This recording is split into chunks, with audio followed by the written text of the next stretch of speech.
이제 3년 반, 3년 하고 이제 한 달 조금 더 됐습니다. 제가 산동교회 부임하고 또 부임하면서부터 우리 계속해서 고민했고 또 고민하고 있고 또 고민해야 될 것이 무엇인가 하면 바로 교회란 무엇인가 였습니다. 이전에도 교회를 개척하기 위해서 선교지에서 또 복음을 전했고 또 국내에 돌아와서는 교회를 섬기면서 또 계속해서 교회가 무엇인지에 대해서 우리 다음 세대들에게 가르쳤고 또 하나님의 은혜로 이 산동교회에 부임하면서 내가 산동교회로 부임했는데 과연 교회란 무엇인가, 이 본능적으로 살아야 되겠다라는 그러한 이 마음이 제 마음 가운데 꿈틀거렸습니다. 그래서 이 땅에 뭐 교회들이 몇만 개 된다라고 이야기하지만 그 많은 교회들과 동일한 교회가 되기보다는 교회가 무엇인지 깊이 고민해보고 이 시대에 부름받은 교회의 부르심의 소명과 사명은 무엇인지를 고민해 봐야 되겠다라는 생각이 들었습니다. 능력 없고 또 부족한 두성인 저를 하나님께서 이 교회를 담임하는 목회자로 맡겨주셨는데 그 소명을 감당하기 위해서 반드시 고민되어져야 하고 또 질문되어져야 하고 다른 어떠한 것이 아니라 말씀을 통하여서 주님의 몸이 무엇인지, 이 시대에 이 산동교회가 부름받은 소명은 무엇인지에 대한 해답을 찾아야만 했습니다. 물론 이 산동교회 부임하고 나서부터도 주변에 이제 큰 교회들이 이제 목회를 돕는 그 세미나들에 참여하라는 요청을 받았고 또 이 산동교회 출신이었던 분이 제가 목사님 재정을 다 후원해 줄 테니까 목사님이 귀한 좀 세미나에 참석했으면 좋겠습니다. 연락 오시는 분들도 있었습니다. 그런데 그런 이야기를 듣거나 어떤 그런 권면을 받을 때 정말 기쁜 마음이 돼서 내가 이것을 배워가지고 정말 주님의 몸된 교회를 든든히 세워봐야 되겠다라는 기쁜 마음이 들지 않았습니다. 기쁜 마음이 들지 않았기 때문에 정중하게 거절했죠. 그리고 아무도 찾지 않는 이곳에서 말씀을 묵상하고 또 연구하고 또 혼자 예배하면서 교회란 무엇일까? 이 시대에 부름받은 교회의 소명은 과연 무엇일까? 하나님이 진정 원하시는 아름다운 교회의 모습은 무엇일까? 거기에 이어서서 성도의 삶에서 과연 성공적인 삶이라는 것이 무엇일까? 목사님들을 만나면 늘 교회의 성공에 대한 부분들을 이야기하죠. 교회의 성공이란 무엇일까요? 목사님들이 만나서 이렇게 또 후배 목사니까 조언을 해주죠. 그러면 목회가 성공하기 위해서는 이런 것들을 해야 된다 이렇게 조언을 해주십니다. 그러면서 고민하게 되죠. 과연 목회의 성공은 과연 무엇일까? 여러분들에게 잘 전달됐는지 안 됐는지는 모르겠지만 끊임없이 고민하고 또 고민해 왔습니다. 그래서 때로는 막 이해되지 않는 부분들도 혼자 막 몸부림치기도 했고 또 그 가운데 좌절하기도 했고 그럼에도 불구하고 앞으로도 계속해서 고민해야 될 부분이고 저뿐만 아니라 우리 모두가 함께 고민하게 될 것입니다. 고민해야 하는 이유는 이 산동교회라고 하는 공동체가 세상과 다르기 때문이죠. 세상의 그 어떤 공동체나 어떤 직장이나 어떤 가치를 위해서 모인 단체들과 다르기 때문이라는 것입니다. 이 고민 앞에 다시금 주님의 몸으로 부름받은 우리가 참된 교회로 온전히 서기 위해서 또 하나님이 기뻐하시는 아름다운 교회를 이루어가기 위해서 우리 주님이 말씀하시는 참된 성공을 이루기 위해서 우리가 잊지 말고 기억해야 할 것이 무엇인지 우리가 한 해를 돌아보고 마무리하는 이 시즌에 오늘 주신 말씀을 통해서 함께 또 은혜 나누고 또 은혜 안에서 함께 고민하고 몸부림칠 수 있게 되기를 주님의 이름으로 축복합니다. 모세 이후에 이스라엘 백성들의 지도자가 된 여호수아가 하나님이 약속하신 그 약속의 땅 가나안을 정복할 수 있는 성공 조건으로 하나님께서는 5가지를 직접적인 명령으로 여호수아에게 주셨습니다. 그 말씀이 오늘 본문 7절과 8절 말씀에 기록되어 있습니다. 같이 읽어보겠습니다. 시작. 오직 강하고 극히 담대하여 나의 종 모세가 내게 명령한 그 율법을 다 지켜 행하고 우로나 좌로나 치우치지 말라. 그리하면 어디로 가든지 형통하리니 이 율법책을 내 입에서 떠나지 말게 하며 주야로 그것을 묵상하여 그 안에 기록된 대로 다 지켜 행하라. 그리하면 내 길이 평탄하게 될 것이며 내가 형통하리라. 아멘. 어려운 이야기는 아닌 것 같습니다. 한 5가지 정도로 이야기하는데, 첫 번째로는 율법을 다 지켜 행하고 좌로나 우로나 치우치지 말고 이 율법책을 내 입에서 떠나지 말게 하며 주야로 그것을 묵상하며 그 안에 기록된 대로 다 지켜 행하라. 여러분, 비슷해 보이지만 이 5가지를 말씀하신 후에 하나님은 여호수아를 향하여서 이 5가지 명령을 네가 다 지키면 내 길이 평탄하게 될 것이라 내가 형통하리라 라고 말씀하셨습니다. 성도 여러분, 2025년 한 해를 돌아보면서 우리의 삶은 평탄했습니까? 우리의 삶은 형통했습니까? 우리가 하나님의 주신 약속의 말씀을 지켜 행하기 위해서 몸부림치고 노력했다라면 우리의 삶은 평탄했을 것이고 우리의 삶은 형통했을 것입니다. 그러나 하나님이 기뻐하시지 않는 죄악의 길에 서서 하나님의 말씀을 외면하고 살았다면 세상에서 말하는 것처럼 형통하고 행복하고 잘되는 삶을 살았을지는 모르겠지만 하나님의 기준에서는 평탄하지 못했고 형통하지 못했을 것입니다. 그리고 여호수아가 받은 5가지 명령은 다음 3가지의 중요한 도전으로 우리가 함축해서 이야기할 수 있죠. 첫 번째 같이 읽어보겠습니다. 시작. 여호수아는 하나님께서 모세를 통하여 주신 율법을 바르게 알고 이해하고 있어야 했습니다.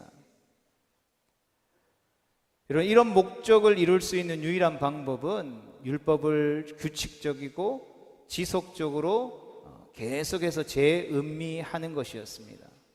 즉 성경이 우리에게 권면하고 있는 것처럼 주야로 하나님의 말씀을 묵상하는 것이죠. 시편 1편에 기록되어져 있는 것처럼 주야로 하나님의 말씀을 묵상하는 자가 복이 있다라고 말했는데, 여기서 말하는 묵상이라고 하는 것은 소가 되새김질을 하는 것이죠. 우리가 이렇게 음식을 소가 막 먹고 나면 한 번에 다 소화시키는 게 아니라 조금 있다 보면 다 먹었는데 분명히 또 소가 뭔가 이렇게 씹고 있는 것을 보게 되잖아요. 마찬가지로 우리가 아침에 우리에게 주신 그 생명의 양식을 우리가 먹으면 먹은 것으로 끝 하고 하나님의 말씀과 전혀 다른 삶을 살아가는 것이 아니라, 하나님의 말씀을 잊어버리고 살아가는 것이 아니라 계속해서 밥을 먹을 때, 회사를 갈 때, 직장을 다닐 때에 사람들을 만나고 이야기하고 또 주부로서는 가정에서 설거지를 하고 청소를 하는 그 상황 가운데 뭘 해야 된다라고요? 계속해서 하나님의 말씀을 곱씹어야 한다라는 것이죠. 하나님, 오늘 이 말씀을 나에게 주셨는데 이 말씀을 통해서 나에게 말씀하시는 것이 무엇입니까? 라고 계속해서 고민하고 생각해 볼 수 있어야 한다라는 것이죠. 두 번째로 같이 읽어보겠습니다. 시작. 여호수아는 하나님의 율법을 자신의 개인적인 생활과 공적인 일에 좌로나 우로나 치우치지 않게 실천해야 했습니다. 이 말은 예수님을 믿는 사람이라면 오직 예수해야 된다는 것이죠. 오직 말씀 중심해야 된다는 것입니다. 그리고 오직 예수, 오직 말씀 중심에서 부르신 삶의 자리 가운데 오직 하나님의 영광을 위해서 살아야 한다는 것이죠. 내가 밥을 먹는 것도, 똥을 누는 것도, 직장에 나아가는 것도, 자녀를 양육하는 것도, 설거지하는 것도, 청소기를 미는 것도, 그 모든 것이 무엇을 위해서 해야 한다는 것입니까? 오직 예수님을 위해서, 오직 말씀의 기준에 의지해서, 그리고 그것들을 통하여서 하나님이 영광 받으시도록 해야 한다는 것이죠. 여러분, 많은 사람들이 내가 설거지하는 게 무슨 말씀과 관련이 있어? 하나님의 영광을 돌리는 것과 설거지하는 게 무슨 관련이 있어? 라고 생각한다라는 것이죠. 그러나 성경은 우리에게 그렇게 말씀하지 않는다라는 것이죠. 계속해서 우리의 삶의 모든 부분들, 호흡하는 모든 부분들이 오직 예수님을 위해서, 오직 하나님의 말씀 중심에서 하나님의 영광을 위해서 나아가야 된다라고 우리에게 분명히 말씀하고 있습니다. 마찬가지로 여호수아 자신이 하나님께 먼저 순종하지 않고는 이스라엘 백성들을 하나님께 순종하도록 이끌 수 있는 길은 없기 때문이라는 것이죠. 성도 여러분, 여러분들보다 나은 것이 하나도 없는 부족한 제가 전하는 하나님의 말씀을 여러분들은 왜 듣고 있습니까? 왜 그 말씀을 듣고 아멘으로 화답하며 한 주간 그 말씀을 붙들고 믿음으로 살아가고자 몸부림칩니까? 그냥 단순히 종교적인 행위 때문에 그렇게 행동합니까? 그렇지 않죠. 인간적으로 보면 여러분들보다 다 부족한 부분 투성입니다. 그럼에도 불구하고 여러분들이 지금 앉아서 하나님의 말씀을 저를 통하여서 전해지는 하나님의 말씀을 듣는 이유는 그럼에도 불구하고 목사라는 직분을 받아서 한 주간 말씀을 있는 그대로 살아내기 위한 몸부림이 있고, 또 그 몸부림 가운데에 하나님이 허락하시는 그 은혜 안에서 하나님의 말씀을 전하고 있다라는 확신이 있기 때문에 여러분들이 듣고 있는 거죠. 여러분, 목사가 한 주 동안 말씀을 준비하면서 이 말씀과 전혀 상관없는 삶을 살고 그냥 한 주에 와가지고 그냥 여러분 이렇게 사세요, 나는 그렇게 안 살랍니다, 이렇게 하면 여러분 말씀 듣겠습니까? 그렇지 않죠. 제가 여러분들 앞에서 부족하고 연약하지만 담대하게 하나님의 말씀을 선포할 수 있는 이유는 그럼에도 불구하고 부족함 투성이지만 하나님의 말씀대로 살려고 하는 몸부림이 있기 때문인 것이죠. 그 몸부림이 있기 때문에 하나님께서 저를 부족함에도 불구하고 이 말씀을 전하는 자리에 세워주셨다라는 것입니다. 여호수아도 마찬가지였죠. 하나님이 약속하신 그 가나안 땅을 이스라엘 백성들을 이끌고 나아가기 위해서, 정복하기 위해서, 성공하기 위해서, 승리하기 위해서는 내가 먼저 하나님의 말씀 앞에 순종해서 오직 예수, 오직 말씀 중심에서 좌로나 우로나 치우치지 아니하고 하나님의 말씀대로 행하는 그러한 몸부림이 있어야만 그 걸음을 통해서 하나님이 영광 받으시고 하나님이 승리토록 하신다라는 것을 말씀해 주셨다라는 것입니다. 세 번째 같이 읽어보겠습니다. 시작. 여호수아는 용감하게 확신을 가지고 하나님의 말씀을 이스라엘에게 전해야 했습니다. 성도는 목회자들이 왜 담대히 하나님의 말씀을 전하지 못합니까? 내가 이 말씀을 전하면 누군가 상처받지 않을까? 누군가 아파하지 않을까? 누군가 이런 고통을 겪었는데 이 부분에 대해서 하나님의 말씀이 나와 있네, 이걸 전했다가 저 사람이 더 낙심하면 어떻게 되지? 이런 그런 인간적인 생각들 때문에 말씀을 온전히 전하지 못하고 재단하는 경우들이 너무나도 많은 것을 보게 됩니다. 그리고 실제로 그런 말씀들을 담대하게 전했을 때에 그 말씀을 증거함으로 인해서 다가오는 여러 가지 부정적인 피드백들도 분명히 존재한다라는 것이죠. 그러나 그럼에도 불구하고 여호수아가 하나님의 백성인 이스라엘을 약속의 땅으로 이끌어가는 그 승리의 걸음을 걷기 위해서는 오직 예수, 오직 말씀 중심에서 이것이 하나님의 영광을 위한 것이라면 담대히 용감하게 확신을 가지고 하나님의 말씀을 이스라엘 백성들 가운데 선포할 수 있어야 했다라는 것이죠. 그리고 하나님의 말씀이 그 입에서 떠나지 말게 해야 했다라는 것입니다. 즉 어떠한 상황 가운데에서도 오직 진리를 여호수아는 선포해야만 했다라는 것이죠. 성도 여러분, 여호와 하나님은 일을 계획하시고 또 계획하신 것을 이루는 방법을 우리에게 알려주실 뿐만 아니라 그 이상의 일을 행하시는 분이시다라는 것을 우리는 기억해야 합니다. 여리고성이라고 하는 가나안 점령의 첫 관문 앞에서 이스라엘 백성들이 그 점령을 준비하고 있을 때에 하나님은 찾아오시죠. 여호수아에게 찾아와서 네가 누구 편인지에 대해서 물으시고 우리가 하나님의 편에 서 있다라는 확신을 주었을 때 하나님은 여리고성을 어떻게 정복해야 할지에 대해서 다 세세하게 하나하나 말씀해 주셨다라는 것입니다. 뿐만 아니라 그분은 당신의 말씀과 뜻에 순종하려는 자들에게 그 같은 계획과 방법을 가능케 해주시는 힘과 능력을 제공해 주시는데, 이 힘이 바로 본문 9절 말씀에 기록된 바와 같이 네가 어디로 가든지 내 하나님 여호와가 너와 함께 하시느니라 라는 주님의 임재하심의 약속이었습니다. 우리 본문 9절 말씀을 같이 읽어보겠습니다. 시작. 내가 내게 명령한 것이 아니냐? 강하고 담대하라. 두려워하지 말며 놀라지 말라. 내가 어디로 가든지 내 하나님 여호와가 너와 함께 하느니라 하시니라. 아멘.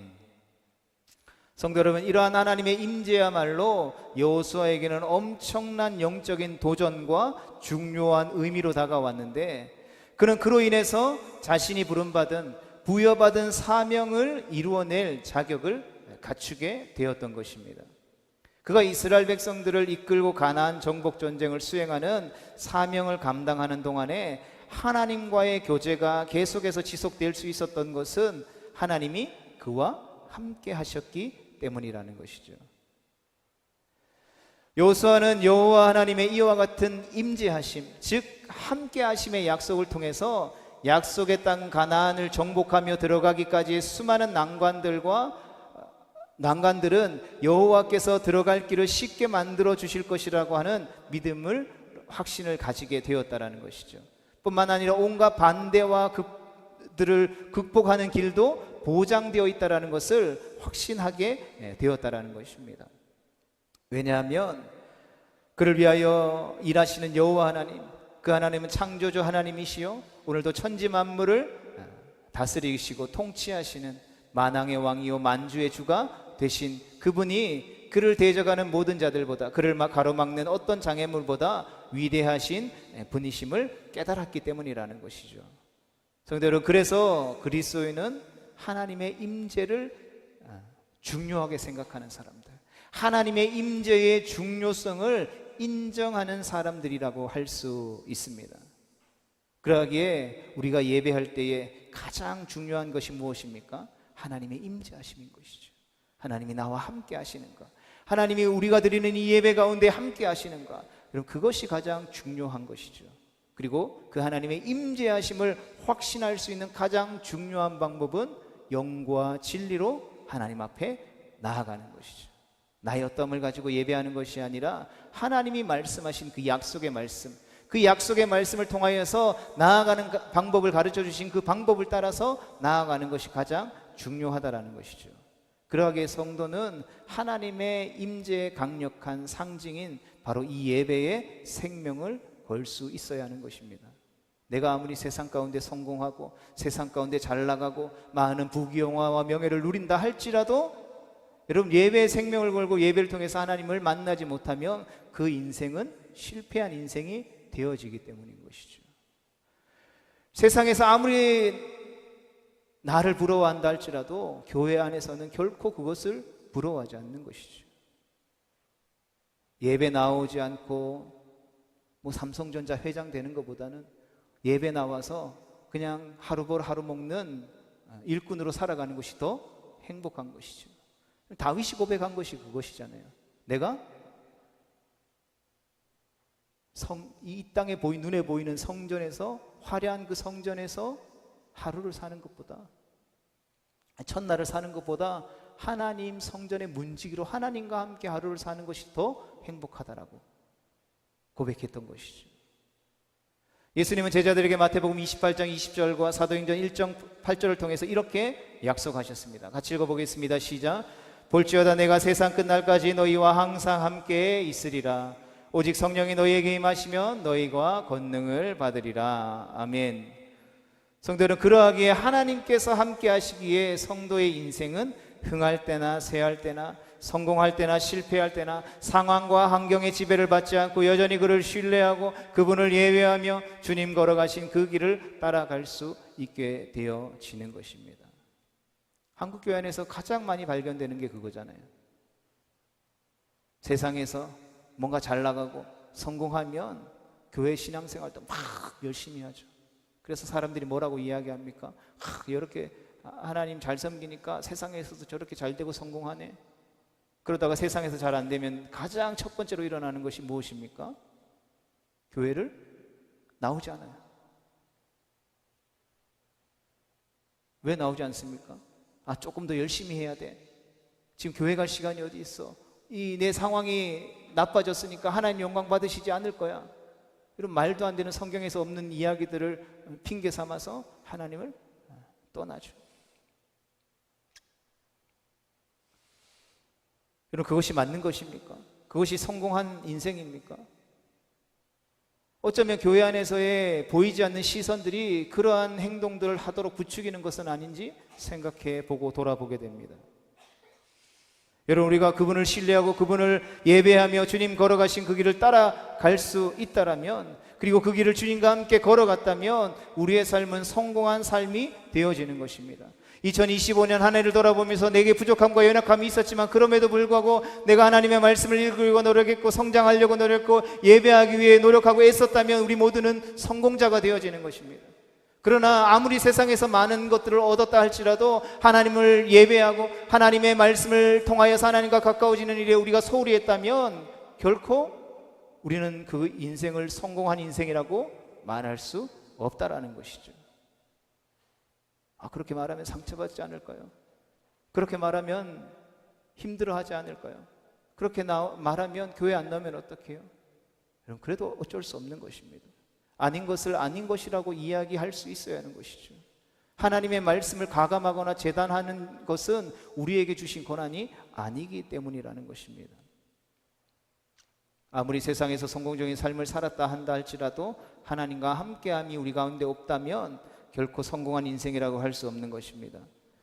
성도 여러분, 우리 모두는 하나님 안에서 성공적인 인생을 살아야 하는 줄 믿으시기를 주님의 이름으로 축복합니다. 그렇다면 구체적으로 성도의 삶의 성공 조건인 하나님의 임재하심, 하나님의 함께하심은 어떤 의미를 우리 가운데에 주고 있겠습니까? 5가지로 살펴보겠습니다. 시작.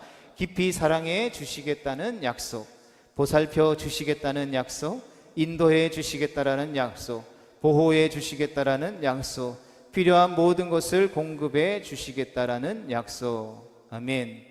사랑하는 성도 여러분, 하나님께서 우리와 함께 하셔서 우리를 사랑해 주시고 우리를 보살펴 주시고 우리를 인도해 주시고 우리를 보호해 주실 뿐만 아니라 우리의 삶의 모든 필요를 채워 주신다면 우리의 삶에 그 무엇이 두렵고 그 무엇이 걱정이 되겠습니까? 오히려 우리는 날마다 더 감사하며 더 기뻐하며 오직 믿음에 굳게 서서 힘있게 주님 보내신 그곳을 향하여서 전진하며 기쁨으로 순종하며 즐거이 헌신할 수 있게 되어지는 것입니다. 그래서 종교개혁자요 장로교의 아버지라고 불리는 신학자 조엘 칼빈은 하나님께서 함께해 주시겠다라는 약속은 성도로 하여금 끝없는 은총의 후계자가 되게 해 주시겠다라는 약속이라고 이야기했습니다. 우리는 성경을 통해서 그러한 은총의 후계자로 저희 삶을 살았던 믿음의 선진들의 수없는 삶을 만나게 됩니다. 그리고 하나님과 함께 해 주심으로 말미암아 얻어진 이들의 놀라운 성공들도 우리는 보게 되는 것이죠. 여러분, 하나님께서 함께 하실 때에 아브라함은 그 가정에 바랄 수 없는 가운데에 100세라고 하는 모든 근원이 끊어져 버린 그 나이에 믿음의 아들 이삭을 얻게 되었죠. 그리고 그 아들 이삭은 하나님과 함께 동행함으로 심한 기근 중에서도 농사를 지어서 100배의 결실을 거두어들였습니다. 가는 곳곳마다 우물물이 터져나는 축복을 받았다라는 것이죠. 이삭이라고 하는 사람은 100세에 난 특별한 아들이기 때문에 그가 능력이 뛰어나고 그가 모든 것을 갖췄기 때문에 이 많은 결실을 거두었구나, 성경이 그렇게 증언하고 있지 않다라니까요. 뿐만 아니라 요셉은 어디를 가서 무엇을 하든지 하나님께서 그와 함께 하심으로 형통한 자가 되었습니다. 노예의 신분에서도 오늘날로 치면 이보다 불쌍하고 가련한 인생이 어디 있겠습니까? 사랑하는 가족의 품을 떠나서 그가 사랑했던 형제들에게 배신당해서 노예로 팔렸습니다. 심지어 그들이 자신을 죽이려고 했습니다. 그래서 머나먼 타국 땅의 노예의 신분에서 있었음에도 불구하고 좌절하거나 낙심하거나 낭망하거나 스스로 삶을 포기하지 않았습니다. 노예의 신분에서도 감옥에 갇힌 수감자의 상황 속에서도 애굽의 총리가 되어진 그 상황 속에서도 그는 한결같이 하나님과 함께 하심으로 말미암아 형통한 자가 되었다라고 성경이 증언하고 있죠. 다윗은 또 어떻습니까? 하나님을 향한 뜨거운 사랑으로 인해서 하나님을 예배하고 하나님을 사모하고자 하는 그 뜨거운 사랑으로 인해서 아무 보잘것없는 가족조차 소망 없다 여긴 어린 목동이었지만 하나님께서 그와 함께 하시며 그가 목동으로 있을 때 올려드린 수많은 찬양과 기도를 하나님이 잊지 않고 주목하셨기에 사무엘을 통하여서 그에게 기름 부었고 그는 점점 강성하여 마침내 이스라엘 역사상 가장 위대한 왕이 되어서 가장 위대한 하나님의 왕국을 이루어 냈다라는 것이죠. 믿음의 선진들의 걸음을 보면서 이 사람은 뭔가 능력이 뛰어나고 특별하니까 내가 들어서 이 일을 사용해야지라고 말씀하신 적이 하나도 없다라는 것이죠. 하나님은 그것을 주목하시지도 그것을 자랑하시지 않으셨다라는 것이죠. 나의 연약함과 나의 부족함을 고백하고 하나님을 사랑하고 하나님을 예배하기로 애쓰고 몸부림치며 하나님의 함께 하시지 아니하시면 나는 살아갈 수 없습니다라고 고백하는 사람들의 그 신앙의 고백을 하나님이 기뻐하시고 그 사람을 통해서 당신의 역사를 지금까지 이루어 오셨다라는 것입니다. 하나님이 뛰어난 사람들만 사용하시고 뛰어난 사람들을 통하여서만 역사하셨다면 우리는 그냥 들러리일 뿐이죠. 역사에 기록되지 않는 스쳐 지나가는 아무런 보잘것없는 인생일 것입니다. 그러나 우리의 삶 가운데, 우리의 인생 가운데에 하나님을 향한 두근거림과 하나님의 역사하심을 향한 두근거림이 있는 이유는 무엇입니까? 우리에게 소망이 있는 이유는 무엇입니까? 나는 비록 작고 연약하고 부족하고 아무것도 아니지만 믿음으로 순종의 걸음을 옮길 때에 하나님의 말씀을 지켜 행하고 그 말씀을 지켜 행할 때 하나님이 나와 함께 하심으로 말미암아 하나님의 역사의 주인공이 될 수 있도록 나의 삶을 인도하신다라는 그 확신이 있기 때문에 오늘도 우리가 예배하고 우리의 어떠함과 상관없이 하나님을 예배하기로 결정하는 것이라는 것이죠. 사도 바울이 수많은 매질과 돌맞음과 옥에갇힘과 모함과 모욕과 시기와 질투로 수없이 많은 생명의 위협을 느꼈음에도 불구하고 자신을 힘들게 하는 육신의 연약함이 있었음에도 불구하고 그런 자신과 함께 동행하여 주시고 그 모든 일들을 능히 감당해 주시는 주님의 은혜와 능력을 경험했기에 그 죽음의 상황 가운데에서도 자신의 안위를 생각하지 아니하고 나의 달려갈 길과 주 예수께 받은 은혜의 사명을 마치려 하면 나의 생명조차도 조금 더 귀한 것으로 여기지 아니한다라고 고백할 수 있었다라는 것이죠. 마침내 부르신 사명을 다 감당함으로 주민 예비하신 영광의 면류관을 받아 누릴 수 있었다라는 것입니다. 성도 여러분, 오늘 이 시간 무수히 많은 믿음의 선진들이 걸었던 이 동일한 믿음의 역사의 페이지를 우리 모두가 써내려가기 위해서 동일하게 부름받은 줄 믿으시기를 축복합니다. 허락하신 삶 속에서 동일한 주님의 임재와 주님의 함께 하심으로 주어지는 초자연적인 능력과 역사를 생생하게 날 것 그대로 경험하는 우리 모두가 될 수 있기를 주님의 이름으로 축복합니다. 주님은 부족하여서 우리 가운데 쏟아부어 주시지 않는 것이 아니라는 것이죠. 왜 우리 주님께서 우리에게 쏟아부어 주시지 않습니까? 무엇인가 그 주님의 것들을 흘려보낼 수 있는 통로의 역할을 감당하는 우리가 뭔가 하나님의 기준에 합당하지 않기 때문에 부어주시지 않는 것이죠. 그래서 끊임없이 우리가 기도의 자리 가운데, 예배 자리 가운데 나아갈 때마다 기도해야 하는 것은 무엇입니까? 하나님의 거룩하심과 정결함으로 다시 한 번 더 옷 입을 수 있도록 기도해야 하는 것이죠.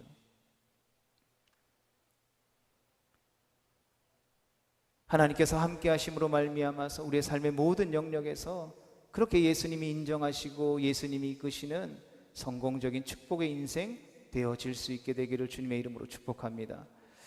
사랑하는 성도 여러분, 말씀을 정리하면서 여호수아는 위대한 리더 모세의 뒤를 이어서 강성한 아낙 자손이 기다리고 있는 두렵고 떨리는, 어쩌면 인간의 눈, 그 정탐꾼들의 눈에 보였던 불가능할 것 같은 그 가나안 정복 전쟁에 앞서서 하나님이 약속하시고 명령하신 그 모든 것을 지켜 행함으로 말미암아 가나안 정복 전쟁을 성공적으로 이루어냈습니다.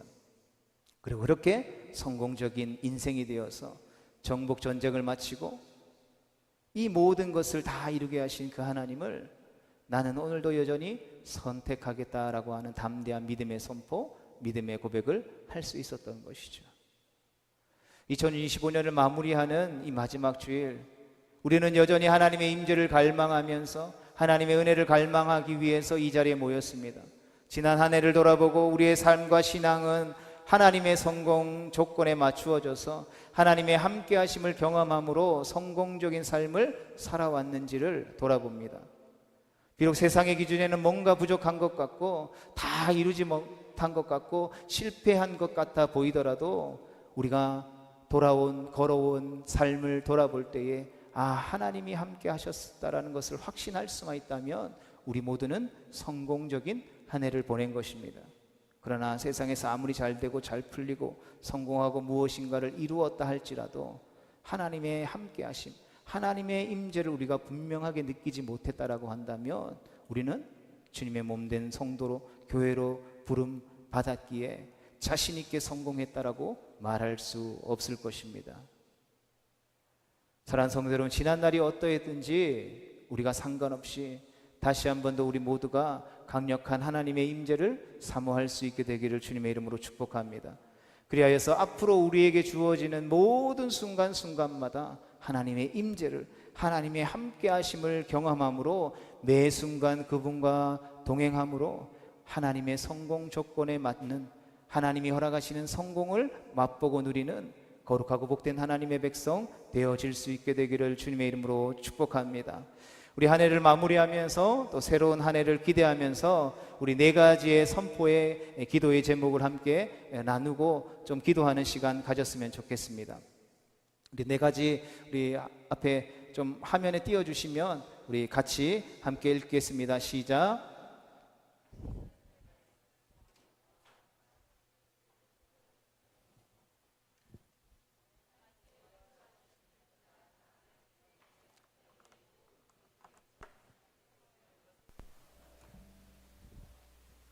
하나님의 말씀을 주야로 묵상하며 지켜 행함으로 말미암아 하나님의 성공 조건에 맞는 성공을 이루게 될 것을 선포합니다.